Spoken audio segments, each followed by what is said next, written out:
welcome back to the Rangers News YouTube channel. My name's James Black and I'm joined by Jordan Carlisle as we are going to have a little look back at what's been going on in the last week with Rangers. So at the weekend, Rangers welcomed Ross County to Ibrox to get back into Premiership action. A nice comfortable 5-0 win. It was a resounding victory for Steven Gerrard's side. We've got Ryan Jacks returned to action with 5 different goal scorers. And just kind of, what was your first thoughts in the game, Jordan? Yeah, it was so comprehensive, wasn't it? I think that's probably just a sort of summary of how Rangers have been at Ibrox this year. They've been almost untouchable in terms of conceding goals and been a very, very rare exception to that. And he was able to switch it up a little bit with Hollander at the back, bringing Jack back in was important, obviously, and I think you could see the frustration coming out of him when he scored. He hadn't been on the pitch that long, but it's been. I think the fans were frustrated at Gerrard coming out and saying, "Oh, he's close," and then I'm not playing, and then "Oh, he's close again," and that went on for a couple of months really that he didn't play for. So on the other side of things, if you're the player yourself, you're going to be frustrated in that situation. So yeah, he's a big player, and having him back really strengthens the team. And yeah, the 5 different goal scorers was just it was just so comprehensive, wasn't it? And I think Yogi Hughes's comments afterwards is also just a sign of, obviously he's he's fresh into that job and he's done relatively well so far, but it was still big of him to come out and say how impressed he was with how Rangers have went about things and how they play the game. And I just think it's a sign that Rangers aren't struggling so much. Obviously they're going to have problems every now and then when teams sit in against them, because just in general it's a hard thing to get past. But I think Gerrard talking about the importance of Kent running behind and playing balls over the top, and the willingness to just pick up second balls rather than just playing in front of teams, which is what the major criticism was for the first 2 years when things started going badly. So a resounding win and just yet another sign that it doesn't look like they're going to be feeling any pressure coming into the home straight. It took 6 minutes for Rangers to take the lead through Ryan Kent, and I think even before that you already kind of had a bit of a sense that Rangers looked really hungry. They were right at it. I think it's something that's been lacking in games recently. In the early stages, they've been kind of a little bit pensive, a little bit apprehensive, and maybe kind of haven't quite really started too brightly. But against Ross County at the weekend, it looked very much like the Rangers of earlier in the season. And, they're putting their foot on teams' throats and just going in for the kill. And it was really refreshing to watch and to see just how kind of almost without pressure the players looked. I think in a few games recently you can kind of tell that it's obvious there's a lot of expectation surrounding the squad just now, everything towards 55 and kind of how bad Celtic's been. And it's told in the players a little bit, but at the weekend I just thought they looked like a team who were comfortable, who were happy, and who were just really enjoying going about what they were doing. Yeah, I think that's definitely the case, and there is no real reason for there to be pressure at the minute, is there? To be fair, I think Celtic have given that away, given away the chance to put pressure on, or any real serious pressure because of how poor they've been. So I think that's going to naturally sort of percolate through to the players. They're going to know the situation, and now it's not a case really. Obviously, we were reluctant to say it for a long time, but I think now realistically it is a case of when rather than if. So that's going to help things in terms of the players who now know, haven't put a run together, that it's for them, if they turn up and play well and play with the system and sort of use their strengths in the best sort of way that they can, that they will win games, and they'll do so comfortably because realistically the quality in the squad now is so much higher, and especially at Ibrox it's just too strong for everyone else if and when Rangers turn up. So I definitely agree that there was a freedom and stuff to play, but I think that always happens as well, doesn't it? If you get an early goal, it does just change the dynamic massively. So for a couple of weeks the performances were maybe a little bit sketchy and things weren't coming off as they had been, but the results were still largely coming, and this was very comprehensive. And looking at the actual match stats themselves, it just paints pretty much the whole picture as to how dominant Rangers were. 70% possession. There was 28 shots on goal with 11 on target. 617 passes completed compared to Ross County, who completed 271. I mean, it's frightening just kind of how good this Rangers team can be when they click, and I think it's testament to Gerrard just how much this team's come on, even in the last kind of 6, 7, 8 months. When you look to how they finished last season, and even at times, kind of some of the earlier games this season, where you could see them maybe wear a few little signs where things hadn't quite clicked. But now, when they're firing all cylinders, they're easily the best team in the country. Yeah, absolutely flying, and yeah, I think that's right in terms of Gerrard needs a lot of credit, but to see those home games at Ross County or against Ross County, those are the games that Rangers teams should be winning, aren't they? Really, in general, and it should be that comfortable on a regular basis. The fact is that it wasn't, and he's now got them to a level that that is the case, and they can also go and play in different ways against better teams, as we've seen in Europe. So yeah, the sort of overall. But I think it was a real shock for him, a real culture shock when he came up. The discrepancy between the different games, the playing in Europe and playing at home, and just how completely different they were. And I think he's now just got a massive handle on that, and sort of the players. Moving on from the Ross County game, got midweek action for a change this week. It's a bit of a rarity in 2021 so far. Rangers go Easter Road to face Hibs. Hibs took a bit of a scud in the League Cup semi-finals last weekend, but it's been a difficult place for Rangers to go recently. I mean, we dropped points there this season. There's only 2 games early in the campaign where somebody managed to get a draw from us. I think it was Hibs the first game we conceded in this season? Yeah, I think so. Yeah, I think it was. Yeah, John McLaughlin's first one they conceded. So, Hibs have went off the boil, to put it politely, recently.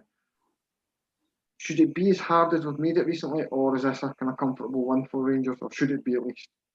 I don't know. Yeah, they haven't been. I was sort of impressed with how they went about things at the start of the season. I like to see teams going with a bit of attacking intent and having a couple of strikers that they were playing with and doing well, and Doidge and Nisbet. I thought Gerrard's been speaking about that first game when Rangers dropped points, and they definitely did have enough chances to win it. But Hibs did decently in the game, and yeah, they have fallen away a little bit. That was a really poor result for them at the weekend. But I mean, there's been poor results for every bigger team in that competition. It's sort of a cursed year. Aberdeen going out to St Mirren, Rangers going out to St Mirren, Celtic against Ross County at home. So basically, every team has slipped up at some stage. You could arguably say that Hibs did better. Well, Hibs did do better than everyone else to get to that point, although it was a really poor result. I think they won their last home game against Kilmarnock. Mm-hmm. The pitch is dodgy.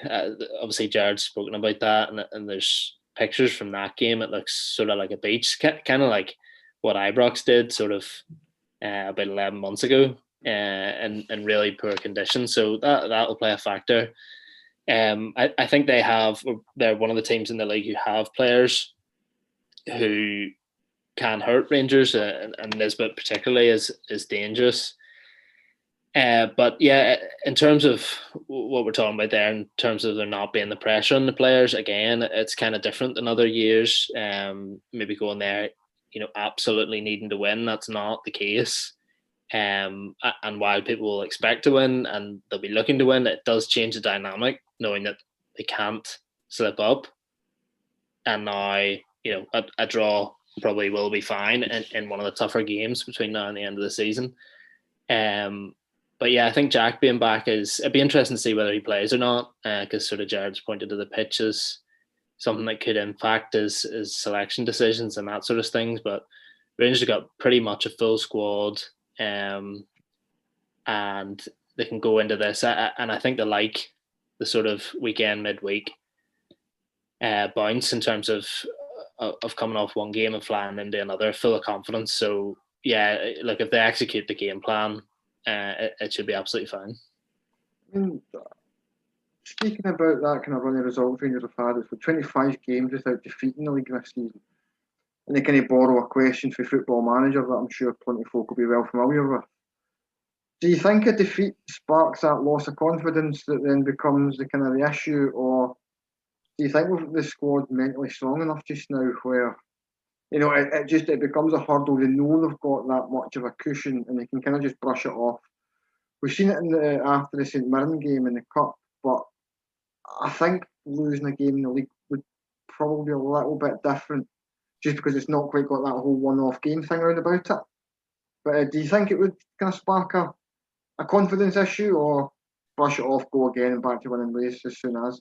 I think it would be it'd be a different kind of blow, wouldn't it? Like the League Cup thing was a massive disappointment, I think, for everyone in terms of that was a good chance to win a trophy with Celtic and Aberdeen already out, particularly. But I don't see it, to be honest, because it is so, the gap is so big, and not only that, the way Celtic are playing at the minute. Look, they could do it. They could go on a run, but it just does not look likely. That they're an absolute shambles at the minute.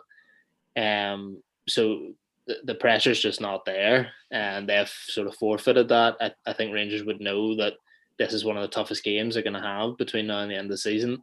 So if it wasn't to go their way, which is plausible, they'd definitely be able to recover from that.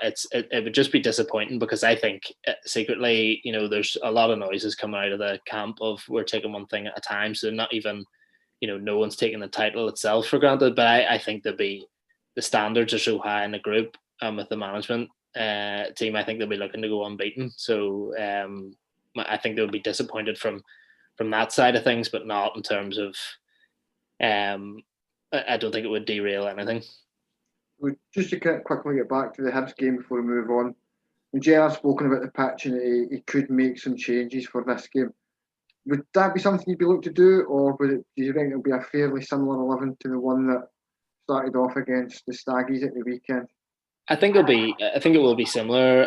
It's going to be interesting to see what he does at the back, because we've predicted that a couple of times this year and said that one has got in front of the other, and then he'll change it the next week. Obviously he used Hollander in the European games last year, and at the start of the season it looked like he was just going to use Balogun in the European games. Then he switched that. Balogun was his first choice for a while. He played Hollander at the weekend. Whether he goes back to Balogun or not, I don't know. If in terms of Hibs, will probably be quite physical. Hollander's very good in the air, but also if they look to actually attack more and come out and try and get in behind Rangers, then Balogun's probably your best bet for that. So be interesting to see how he goes there. Interested to see if Jack starts. I think Jared's obviously a massive fan of Aribo.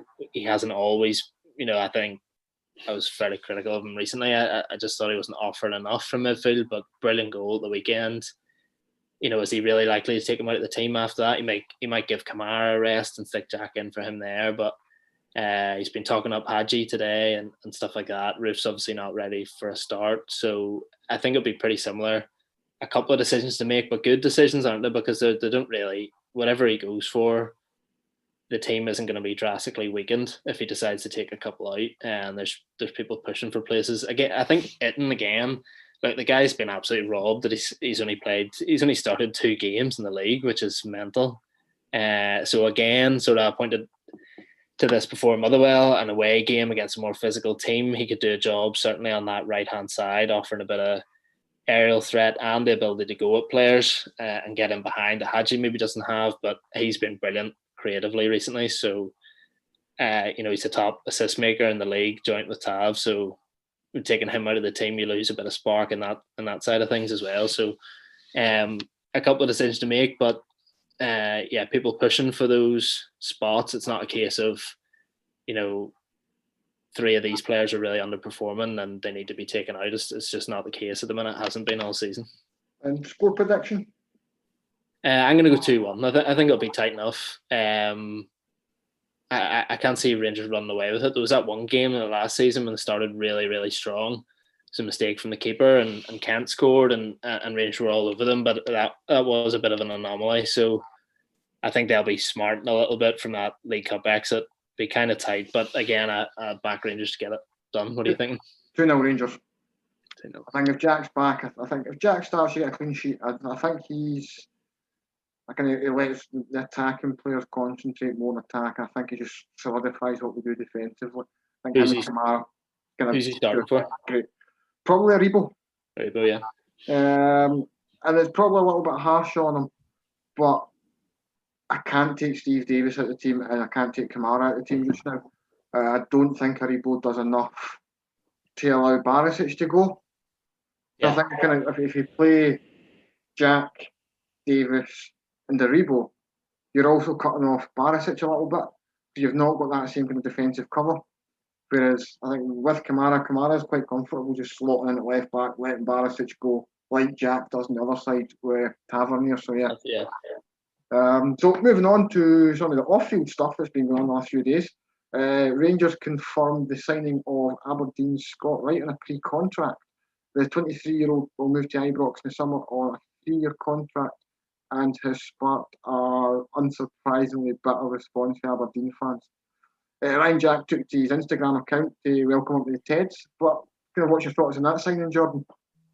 It's interesting. Look, again, it's one of those ones. There've been a few, haven't there, in recent seasons, that sort of attacking player, comfortable out wide. We've got Jones and Hasty have both come from other Premiership clubs.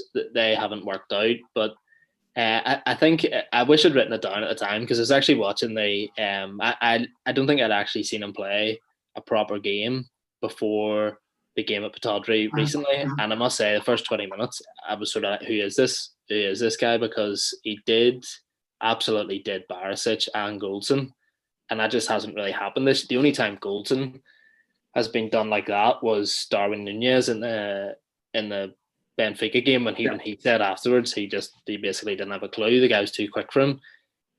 So that was a real sort of rarity that he did that. They didn't finish off the things that he started, but I mean, it's kind of rare that I think some of the best performances against Rangers this year, I think Motherwell and stuff like that, that was in the two recent games they've sort of had some success against Rangers that's been built on work rate and physicality and that sort of thing, whereas he had that sort of flash of creativity and pace and different things, which is going to work when you're at Rangers in theory. So it's just whether he can sort of go that little bit further than what Jones has been able to do. I wouldn't say stats are dissimilar to Jones. It's not as if he's racking up huge amounts of assists or goals.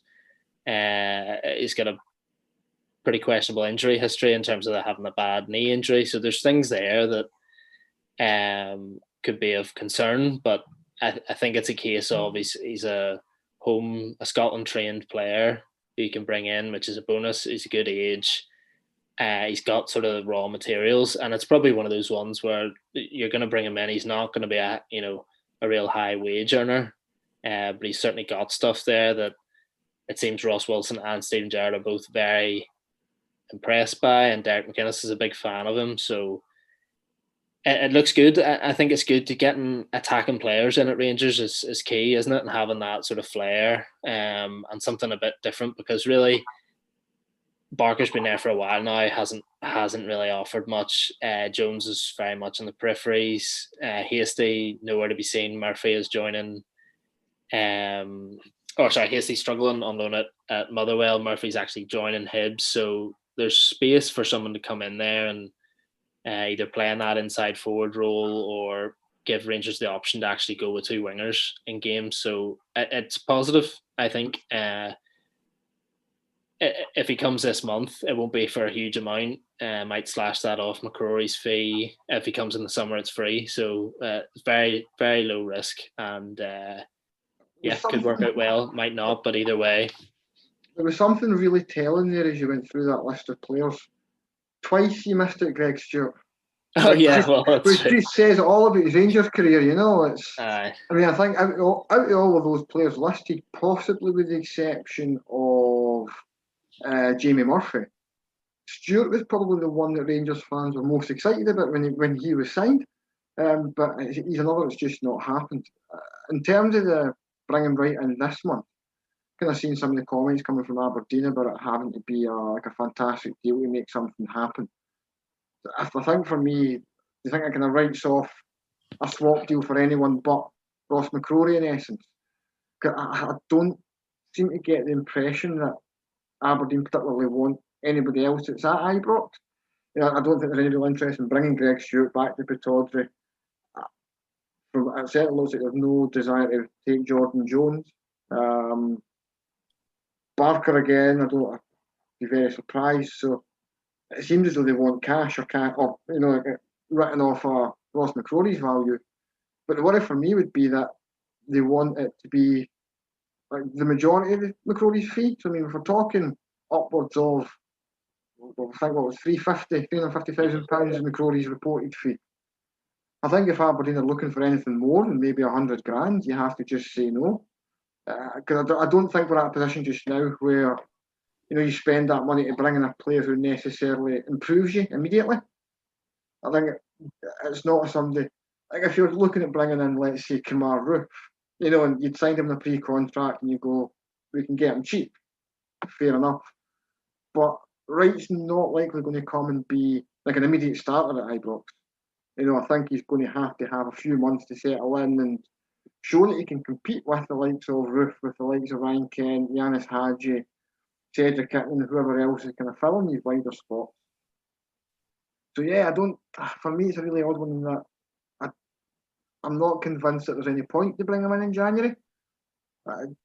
Purely just because the financial side of it and what Aberdeen are likely to want, and especially with the whole COVID stuff as well. It's every club's grabbing every last penny they can get their hands on. So, I mean, would there be any sort of level where you would be willing to go to in terms of a fee for them, or?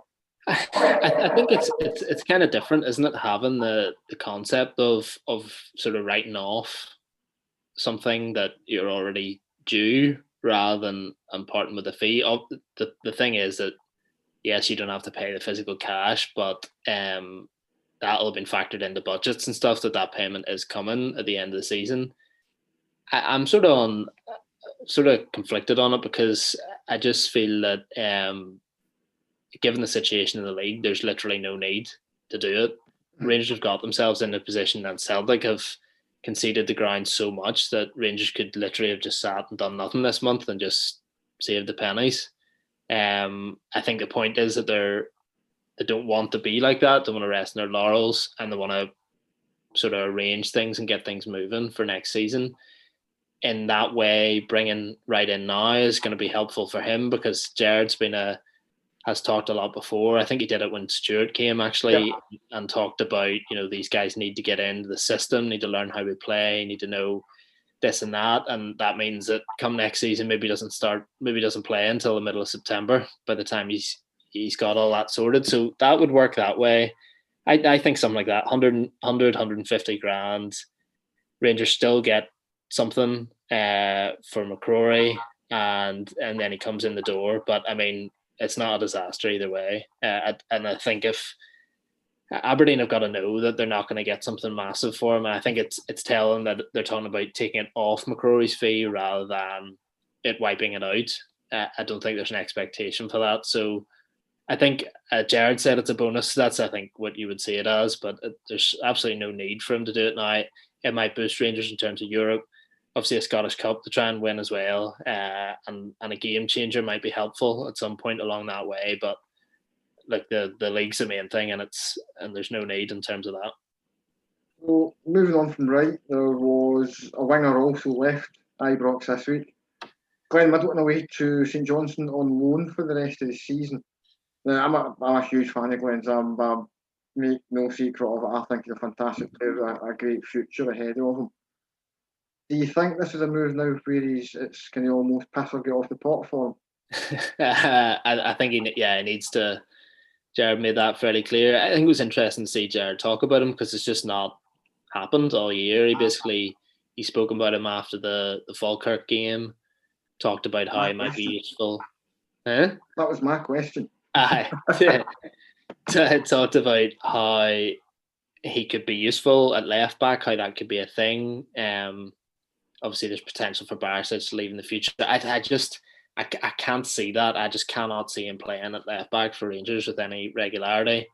So it'd be interesting to see whether there's any message there to try that out at St Johnstone, or whether they'll say, just go for it. Let's see what he can create for you, and just use him how you want to use him. And I think there's very little doubt that they'll use him in attack if they get the chance. So like he's even played centre forward in terms of when he's playing for the B team and for Scotland. Yeah, he's been doing it with Scotland too, so he's certainly versatile enough. But yeah, is that something that you think kind of hinders him? Because I always felt Andy Little was a prime example of it. Andy Little could play right back, he could play right midfield, he could play centre forward, and he was one of those players where, particularly under Walter Smith and kind of the early days of McCoist, you were never sure. You know, he was one of those guys that Andy Halliday had the same problem under Gerrard at times. It was just a case he could do so many different jobs that he was never really trusted enough to do one consistently. And I kind of worry that might be what's happening with Glenn a little bit. But I mean, if you look at his numbers, you go back to Gerrard's first season. So I looked at these yesterday. I think it was 5 goals and 5 assists in 29 appearances, which 18-year-olds a brilliant return for me, I think.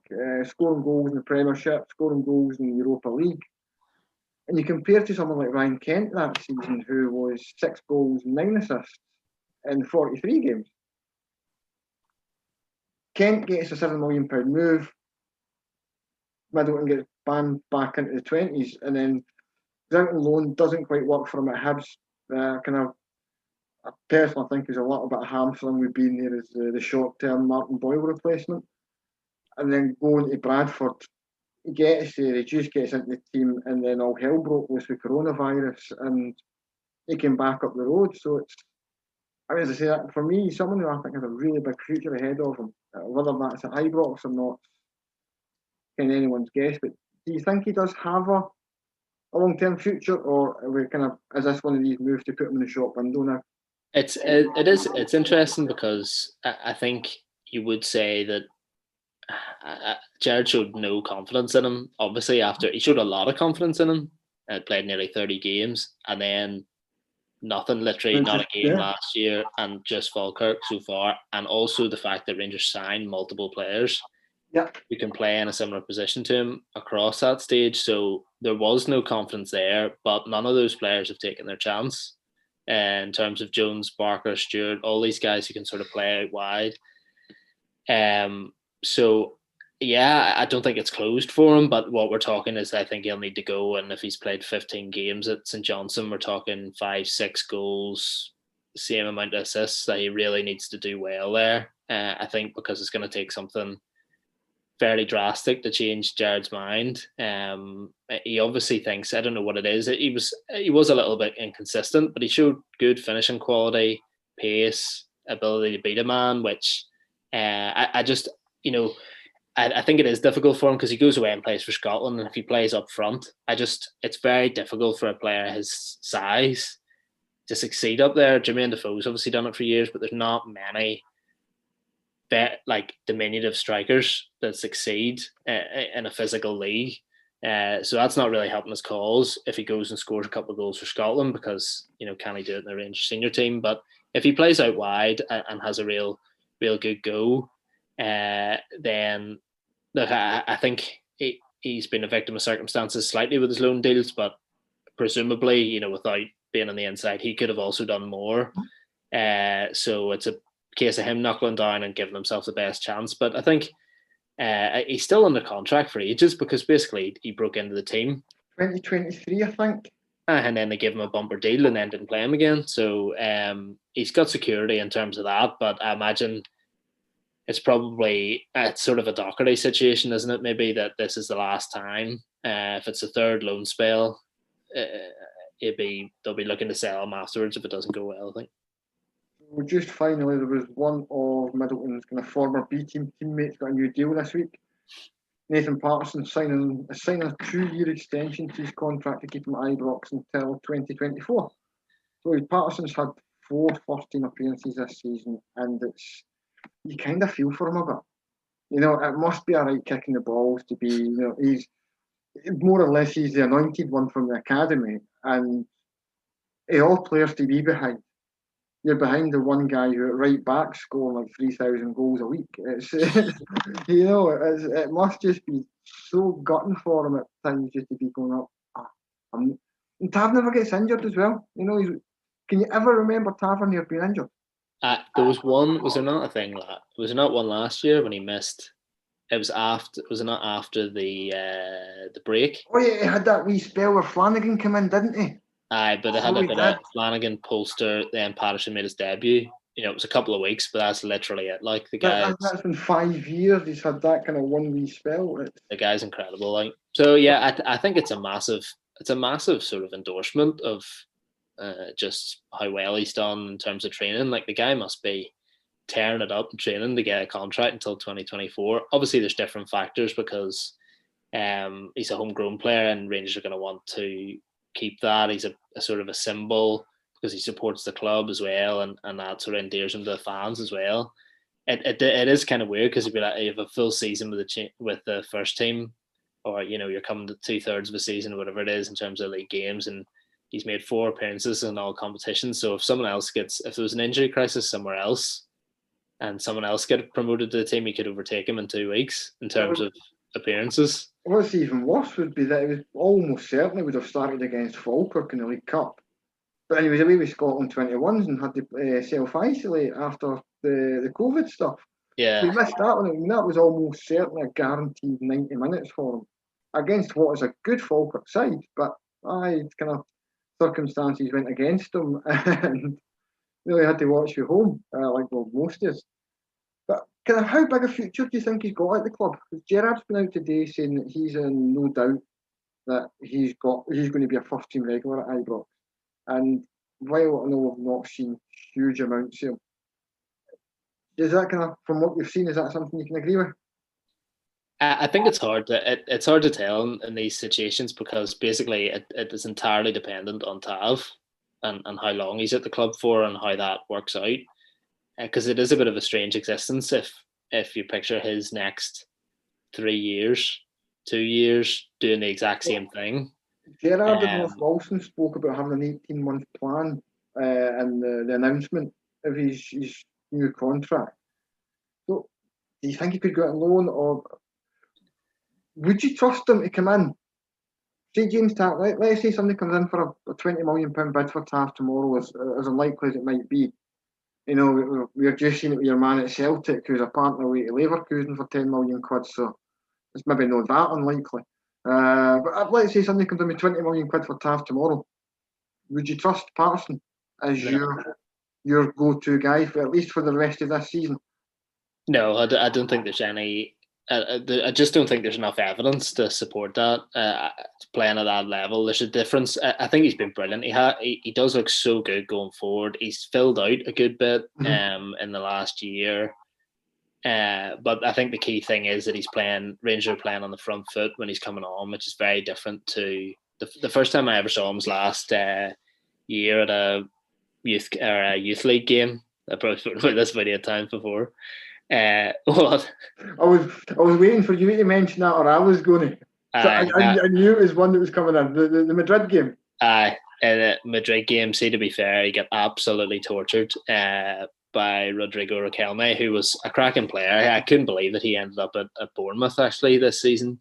I thought he'd be at a higher level than that, or even playing a couple of games at Atletico. But he was tortured in that game, and it wasn't even as if it was sort of brushed over. Murdy came out afterwards and basically said, look, it's a learning process for him. He basically said, yeah, he did get tortured, and it's something he needs to work on in terms of his defensive side of the game, because Kai Kennedy was the standout player for Rangers in that game, but Patterson was also very good going forward, and you could see the quality in terms of his deliveries.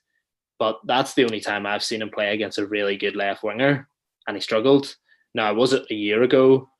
He's training day in, day out with Kent. He'll be going directly up against Kent in training, so he's going to have improved significantly. But in terms of having confidence and being, if Tav tore his hamstring, Rangers literally only have him. And in terms of going into old firms and stuff, it would just be totally uncertain as to how he would handle it. But the evidence so far is that he'll do really well, and in terms of he'll rise to occasions and stuff. But I think there's definitely questions there that won't be answered until he gets a chance. But it's not something that Rangers should. You can't be getting rid of Tav at this stage. That guy's left in the league like he deserves it big time. Definitely, he's definitely got a huge future. But yeah, it's for me. I'd struggle to see him come in right now and replace Tavernier as a consistent. Personally, I think a loan move's what he really needs, because it is going to be difficult. We've seen how consistent Tav is. We've just spoke about, he never really gets injured. And at 19-year-old, we're getting to a point where Patterson needs to be playing football. He can have all the potential in the world, but he's never going to fulfil it. If he sat in his arse on a Saturday afternoon watching Tavernier do his thing, he needs to get out and play. So it'll be interesting to see what happens for me in the next, maybe not the 6 months coming, possibly next summer. It wouldn't be a huge shock to see him maybe go out on loan, just because it's, as I say, he needs games. It feeds back into the whole argument of the coach teams and everything else, and we need these boys to be playing football to continue their development. I mean, and that continues to the boys that are kind of above that level of play, like League 2 football. They still need regular games, and Patterson's very, very much in that category where he needs football. So I think just for me though, the only danger that you get into there, which has been the case for academy players like Ross McCrory, is that if he does go somewhere else, then they're going to need to sign someone else. Yeah. And the question is, who do you sign? Do you sign someone who's quality, and then he comes back in, and then he's third choice? He's down the pecking order. You could take one gamble. I think in that one position, there is a gamble you could take and basically hope. Like if nothing happens, if something does happen to Tav, you do have Ryan Jack who can go in there. It's far from ideal, but I think it's kind of making the best of a bad situation, as it were, because if you don't let Patterson play somewhere, whether that's at Rangers or somewhere else, he's not going to. I don't think he will become the first team regular that we all think he will become. But at the same time, yeah, as you say, if you bring someone else in, even as a short-term cover, you run the risk of he drops down the pecking order, and it's one more stumbling block to his place in the first team. So it's definitely a fine balance, and by the sounds of Rangers have got it mapped out for him for at least the next year and a half. So interesting to see where we go from there. But yeah, that's going to be all time for this episode. So remember to like and subscribe, have a look back through some of our previous videos, and have a look back, see we'll have plenty more content coming through the week. And thanks for watching.